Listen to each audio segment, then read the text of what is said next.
नमस्कार। दिन भर की बड़ी खबरों के विश्लेषण के कार्यक्रम सुनिए सच में आपका स्वागत है। मैं हूं मुकेश कुमार।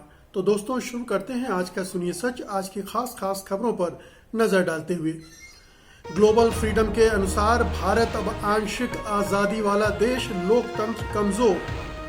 ठाकरे बोले, संघ ने नहीं लड़ी आजादी की लड़ाई मगर अब बन रहा देशभक्त।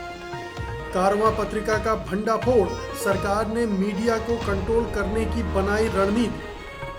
किसान आंदोलन को लेकर सिडनी में कुछ भारतीयों ने किया सिखों पर हमला।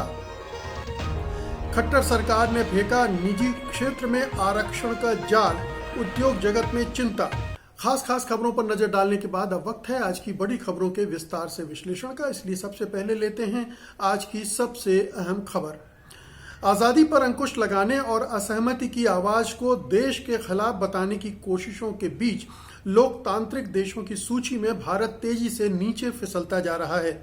अमेरिकी सरकार के एक एनजीओ फ्रीडम हाउस ने 2021 में विश्व में आज़ादी लोकतंत्र की घेरेबंदी शीर्षक से जारी रिपोर्ट में कहा है कि ऐसा लगता है कि भारत ने वैश्विक लोकतांत्रिक नेता के रूप में नेतृत्व करने की क्षमता को त्याग दिया है और भारत के इस सूची में नीचे जाने से दुनिया भर के लोकतांत्रिक मापदंडों पर खराब असर हो रहा है।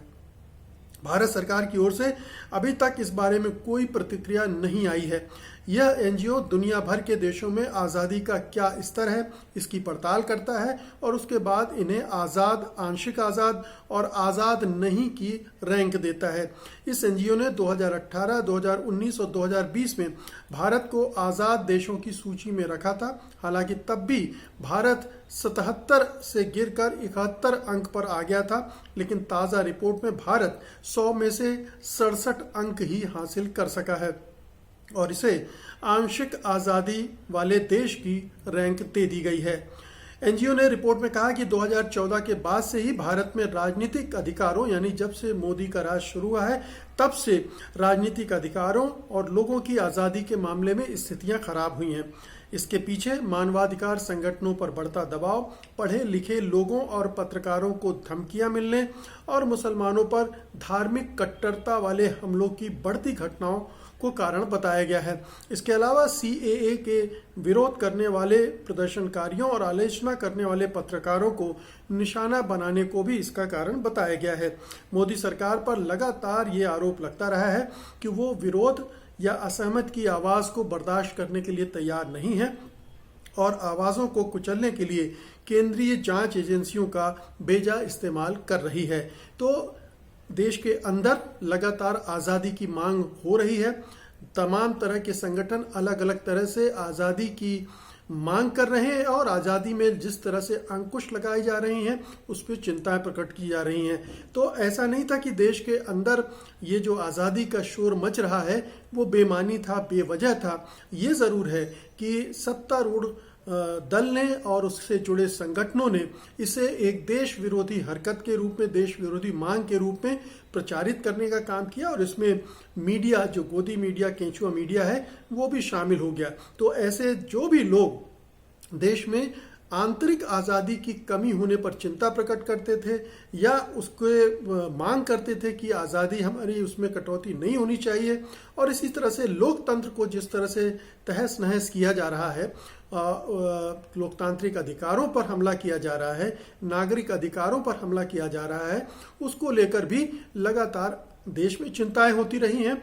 और अंतर्राष्ट्रीय स्तर पर बार बार जो इंडेक्स है, सूचकांक है, उसमें भी भारत नीचे आता जा रहा है। तो जहां तक फ्रीडम ऑफ एक्सप्रेशन की बात है, पत्रकारों की आज़ादी की बात है या दूसरे जो लोकतांत्रिक मूल्य हैं, उन सब में भारत सरकार की कारगुजारियों की वजह से भारत नीचे फिसलता जा रहा है।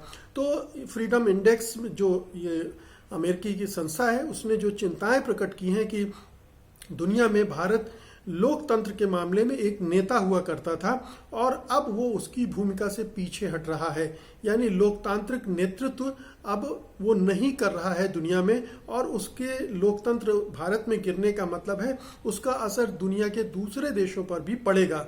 तो ये बहुत गहरी चिंता की बात है और ये सबसे ज़्यादा मोदी राज में ही हो रहा है और ख़ास तौर पर दूसरी बार चुनकर आने के बाद मोदी सरकार और भी ज़्यादा लोकतंत्र विरोधी हो गई है, आज़ादी विरोधी हो गई है और जो मौलिक अधिकार हैं उन पर हमला भी कर रही है। हम जानते ही हैं, सीए के प्रदर्शन हो, किसानों का प्रदर्शन हो, JNU, Jamia, Aligarh, Jadavpur university, Hyderabad university, तमाम यूनिवर्सिटीज़ में जो प्रदर्शन हुए उनको जिस ढंग से कुचला गया है, भीमा कोरेगांव के मामले में जिस तरह से बेगुनाह लोगों को फंसाया गया है, दिल्ली दंगों के मामले में जिस तरह से पुलिस की जांच जा रही है और जिस तरह से वो आंदोलनकारियों पर और सीए के विरोध में प्रदर्शन करने वालों को फंसा रही है, उन सब की वजह से पूरी दुनिया में भारत की एक लोकतांत्रिक देश के रूप में साख नीचे आ रही है और आज़ादी के मामले में भी वो अब कमतर दिख रहा है। और ये सिलसिला रुक नहीं रहा है। आने वाले 2-4 सालों में कहाँ जाकर ठहरेगा हम सोच सकते हैं, क्योंकि सरकार लगातार नियंत्रण की कोशिशें कर रही है, तरह तरह से नए नए उपाय कर रही है, मीडिया पर, व्यक्तिगत आज़ादी पर और तमाम तरह की लोकतांत्रिक परंपराओं पर हमले कर रही है। अगली खबर लेते हैं। शिवसेना अध्यक्ष और महाराष्ट्र के मुख्यमंत्री उद्धव ठाकरे ने अब राष्ट्रीय स्वयंसेवक संघ को आड़े हाथों लिया है। उन्होंने विधानसभा में राज्यपाल के अभिभाषण पर हुई चर्चा के दौरान कहा कि स्वतंत्रता संग्राम के दौरान शिवसेना नहीं थी, लेकिन भाजपा का आरएसएस तो था, लेकिन उसने संग्राम में हिस्सा नहीं लिया। अब भारत माता की जय के नारे लगाकर वो अपनी देशभक्ति साबित नहीं कर सकते। आप सत्ता में आने के बाद भी लोगों को न्याय नहीं दिला पा रहे हैं। वहीं शिवसेना ने बीजेपी पर अपने मुखपत्र सामना में भी हमला बोला है। शिवसेना ने लिखा है कि हमारे देश में गत 4-5 वर्षों से देशभक्ति और देशद्रोह की नई व्याख्या स्थापित की जा रही है। मोदी सरकार का समर्थन करना देशभक्ति और विरोध व्यक्त करना देशद्रोह। ये नव देशद्रोह का स्टैंप अब तक कई लोगों पर लगाया जा चुका है। जम्मू कश्मीर के पूर्व मुख्यमंत्री और नेशनल कॉन्फ्रेंस के नेता फारूक अब्दुल्ला पर भी उन्हीं में से एक हैं। उन्हें भी इसी प्रकार के से देशद्रोही साबित करने की कोशिश की गई। इसके बाद शिवसेना ने अपने मुखपत्र में सुप्रीम कोर्ट की उन टिप्पणियों का जिक्र किया है जिसमें कोर्ट ने कहा कि सरकार से अलग राय रखना देशद्रोह या राजद्रोह नहीं है। शिवसेना ने कहा कि आज तो केंद्र सरकार देशद्रोह के कानून को राजनीतिक हथियार के तौर पर इस्तेमाल कर रही है। तो हम सब जानते हैं कि संघ का पुराना इतिहास क्या है।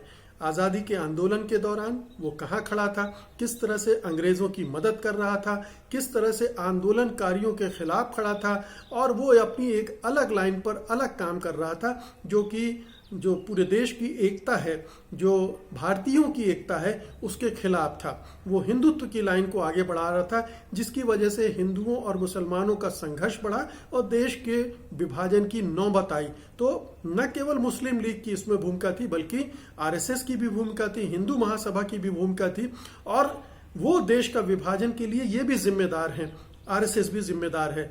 लेकिन वो जो पृष्ठभूमि है उसको भुलाकर आज ये दिखाने की कोशिश कर रहा है संघ परिवार और भारतीय जनता पार्टी के नेता जैसे वो असली देशभक्त हों और बाकी जो देश के लिए काम कर रहे हैं, देश के लिए लड़ाई लड़ रहे हैं, देश में लोकतंत्र बना रहे इसके लिए संघर्ष कर रहे हैं, लोगों को जो लोकतांत्रिक और संवैधानिक अधिकार है उनकी रक्षा के लिए संघर्ष कर रहे हैं, उनको वो देशद्रोही करके ठप्पा लगा रही है। चाहे पत्रकार हो, चाहे बुद्धिजीवी हो, चाहे मानवाधिकारकर्ता हो, चाहे कलाकार हो, तमाम तरह के लोगों को चुन चुन कर निशाना बनाया जा रहा है। फिल्मकारों पर भी इसी तरह से निशाना साधा जा रहा है, बुद्धिजीवियों को निशाना साधा जा रहा है। तो ये साफ बता रहा है कि देशद्रोह कौन कर रहा है, देशद्रोही दरअसल कौन है।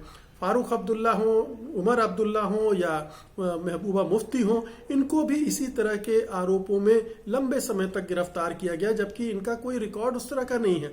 तो जो देश के साथ रहे हैं, देश के पक्ष में हमेशा खड़े रहे हैं, उनको भी इसी तरह से बदनाम करने की कोशिश मोदी सरकार लगातार कर रही है और संघ परिवार मिलकर काम कर रहे हैं इसमें।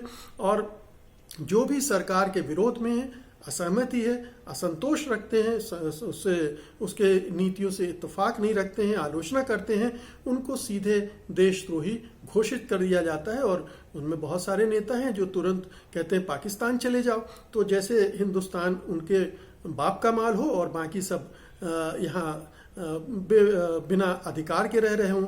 तो ये एक प्रवृत्ति संघ परिवार में है और उद्धव ठाकरे ने सही जगह पर चोट की है कि जो परिवार या जो लोग कभी देशभक्ति के नाम पर लड़े नहीं, वो आज देशभक्त होने का दावा ठोक रहे हैं। अगली खबर लेते हैं। कारवां पत्रिका की एक खोजपरक रिपोर्ट के अनुसार सरकार ने अपने पक्ष में यह सकारात्मक खबर के लिए रणनीति तैयार की है।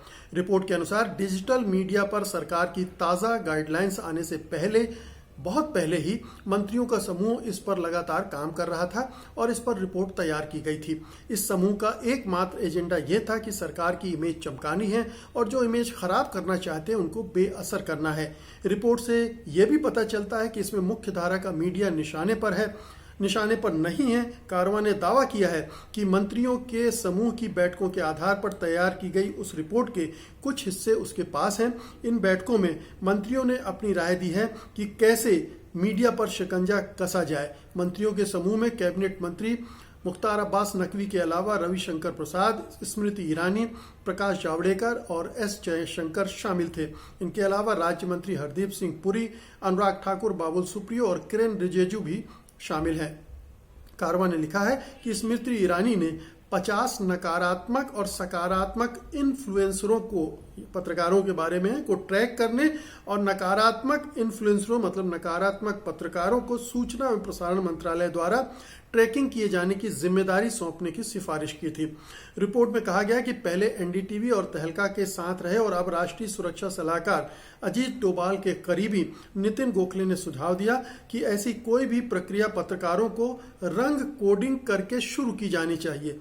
ग्रीन सीमा पर कहाँ रहने वाले फेंस पर जो ना इधर है ना उधर है उनको ग्रीन में रखिए, काले जो खिलाफ हैं और सफेद जो समर्थन करते हैं, यानी 3 रंगों में उनको बांट दीजिए। आप समझ सकते हैं क्या मानसिकता है ऐसे लोगों की, ऐसे पत्रकारों की।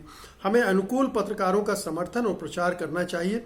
रिपोर्ट के अनुसार गूगल, वायर, स्क्रॉल, हिंदू इत्यादि की कंटेंट को बढ़ावा देता है जो ऑनलाइन समाचार मंच है। इसे कैसे संभालना है चाहिए, एक अलग चर्चा की इसके लिए जरूरत है और इस पर ध्यान दिया जाना चाहिए। इस रिपोर्ट में दावा किया गया था कि 26 जून 2020 के बाद नकवी और राज्य मंत्री किरेन रिजिजू के साथ मुलाकात के दौरान मीडिया क्षेत्र के प्रमुख व्यक्तियों ने परामर्श किया गया।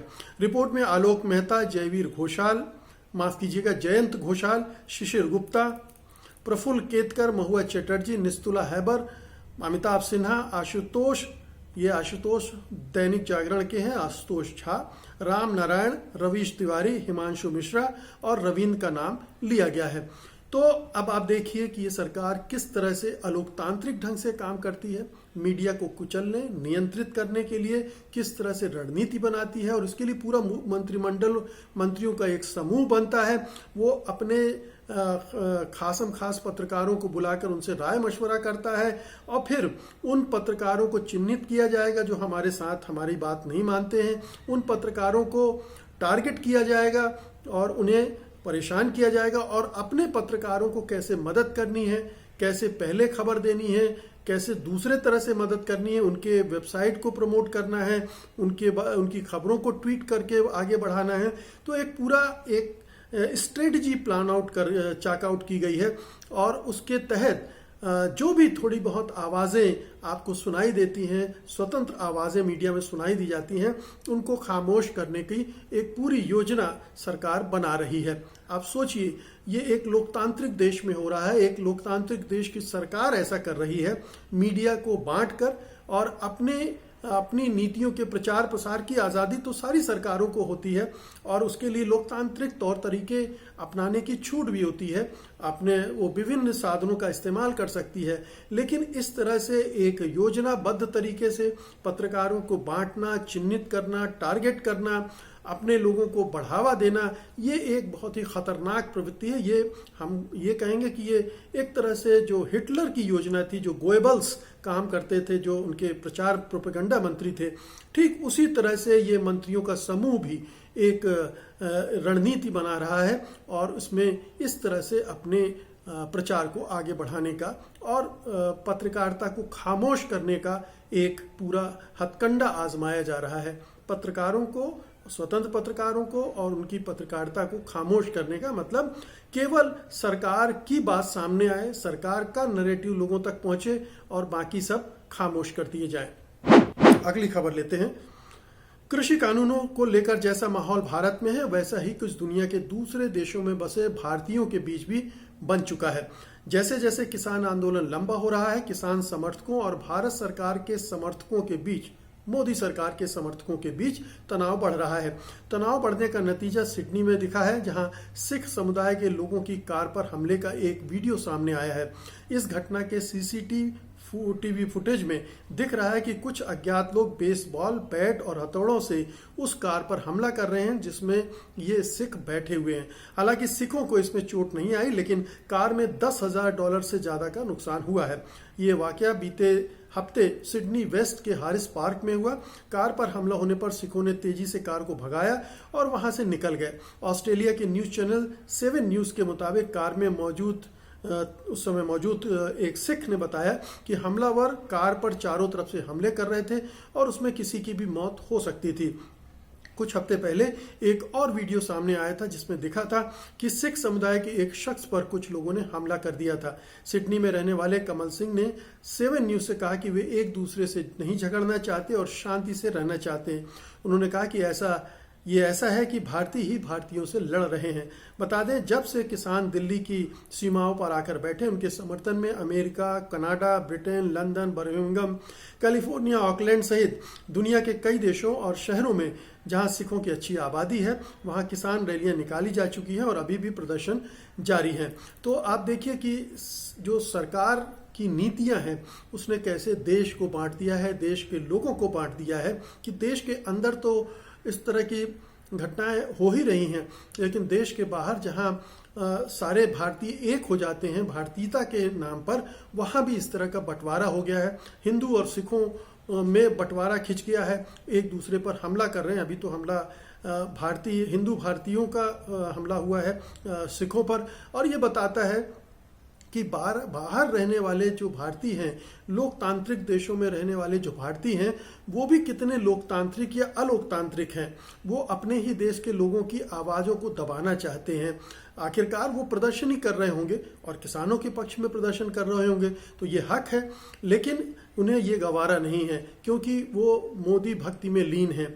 वो दरअसल एक संकुचित हिंदुत्व की गिरफ्त में आ चुके हैं और उन्हें देश हित और भारतीयता से कुछ भी संबंध नहीं है। उन्हें लोकतंत्र का सम्मान करना भी नहीं आता है। तो ये बहुत ही दुखद पक्ष है कि बाहर भी अब देश की बदनामी भी हो रही है, क्योंकि अगर बाहर इस तरह से भारतीय ही आपस में लड़ रहे हैं तो विश्व को क्या संदेश मिलता है?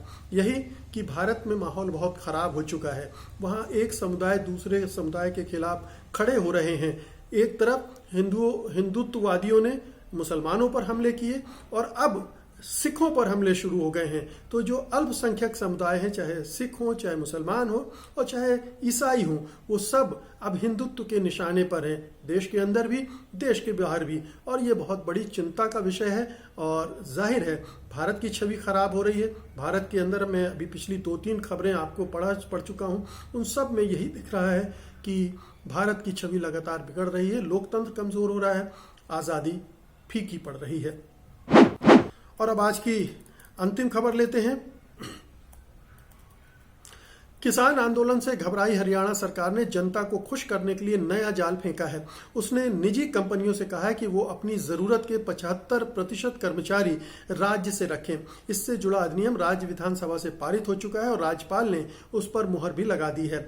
नए कानून के तहत निजी क्षेत्र की नौकरियों में राज्य के लोगों के लिए 75% का आरक्षण दिया गया है। निजी कंपनियों के लिए ये अनिवार्य कर दिया गया है कि वे 50,000 रुपये मासिक वेतन तक के पदों के लिए 75% नियुक्तियां राज्य से ही करें। इसका पालन नहीं करने वाली कंपनियों पर 10,000 रुपए से लेकर 2 लाख रुपए तक का जुर्माना लगाया जा सकता है। सरकार के इस निर्णय से कारपोरेट जगत खुश नहीं है। भारतीय उद्योग परिसंघ यानी CII के महानिदेशक चंद्रजीत बैनर्जी ने कहा, ऐसे समय जब राज्य में निवेश लाना आवश्यक है, सरकार को उद्योग जगत पर लगाम लगाने से बचना चाहिए था। उन्होंने इस कानून को वापस लेने की मांग करते हुए कहा है कि इससे राज्य के युवाओं को फायदे के बदले नुकसान होगा, क्योंकि कंपनियां राज्य के बाहर निवेश करेंगी या अपने कामकाज के विस्तार के समय हरियाणा से दूर रहना चाहेंगी। जब हरियाणा में नए उद्योग नहीं लगेंगे तो राज्य के लोगों को रोजगार भला कैसे मिलेगा? दूसरा नतीजा यह हो सकता है कि ये कंपनियां लोगों को नियमित तौर पर नियुक्त करने के बजाय अनौपचारिक रूप से काम पर रखें, यानी औपचारिक रोजगार बढ़ेगा। इससे मजदूरों को कम पैसे मिलेंगे और बदतर श्रम शर्तों पर काम करना पड़ेगा। तो इसमें 3-4 चीजें हैं मोटे तौर पर। पहली बात तो ये कि हरियाणा में किसान आंदोलन की वजह से सरकार घबराई हुई है, पूरा जनमत उसके खिलाफ बन चुका है और खट्टर सरकार किसी भी दिन धराशायी हो सकती है। जेजेपी जो उसको समर्थन कर रही है वो सबसे ज्यादा संकट में है, क्योंकि उसके सारे विधायक अब नेतृत्व के खिलाफ हो गए हैं, दुष्यंत चौटाला के खिलाफ हो गए हैं। और दुष्यंत चौटाला अब ये दांव फेंक रहे हैं आरक्षण का, नौकरियों का, निजी क्षेत्र में भी, कि नौकरियां का आरक्षण हो जाएगा।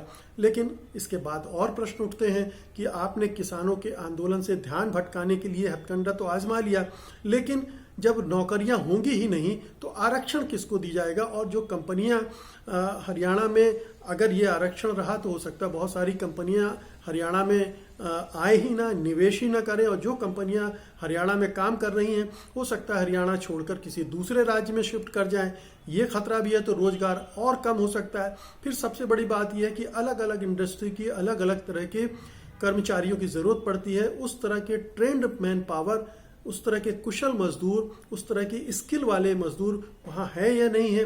तो अगर नहीं है तो बाहर से लेने पड़ेंगे। और अगर आपने 75% आरक्षण कर दिया है तो ऐसी कंपनियां कैसे चलेंगी जिन्हें एक खास तरह के कौशल की जरूरत है? तो तमाम तरह से देखें तो ये निर्णय हालांकि राजनीतिक है, इसका रोजगार पैदा करने से कोई मतलब नहीं है। हरियाणा सरकार रोजगार पैदा करने में नाकाम साबित हो रही है। उसके पास कोई योजना नहीं है कि कैसे रोजगारों को बढ़ाया जाए ताकि ज्यादा से ज्यादा रोजगार हो और लोगों को मिले। वो बल्कि इस तरह की नीति अपना रही है जिससे उल्टा होने वाला है, बेरोजगारी और बढ़ेगी। तो ये चिंता की बात है। फिर आरक्षण अपने आप में उसकी बहुत सारी अच्छाइयाँ भी हैं और खामियां भी हैं। अच्छाइयाँ ये हैं कि ठीक है, एक वर्ग को और एक जगह के लोगों को आरक्षण मिल जाता है, लेकिन इस चक्कर में ये होता है, ये नुकसान भी हो सकता है कि वैसे लोग ना मिले जिस तरह के लोग इंडस्ट्री को चाहिए या किसी संस्थान को चाहिए। तो ये विरोधाभास है, इसको समझना चाहिए। लेकिन मूल बात यह है कि ये विशुद्ध रूप से राजनीति है, इसका रोजगार से कुछ लेना देना नहीं है, आरक्षण से भी कुछ लेना देना नहीं है। ये सिर्फ लोगों को बरगलाया जा रहा है, भ्रमित किया जा रहा है। तो दोस्तों, ये थी आज की खास खबरें। उम्मीद है कि आपको ये पसंद आई होंगी और आप इस वीडियो को लाइक करेंगे और बड़े पैमाने पर शेयर करेंगे। अब मुझे अनुमति दीजिए। नमस्कार। सत्य हिंदी का ऐप डाउनलोड करें गूगल प्ले स्टोर पर।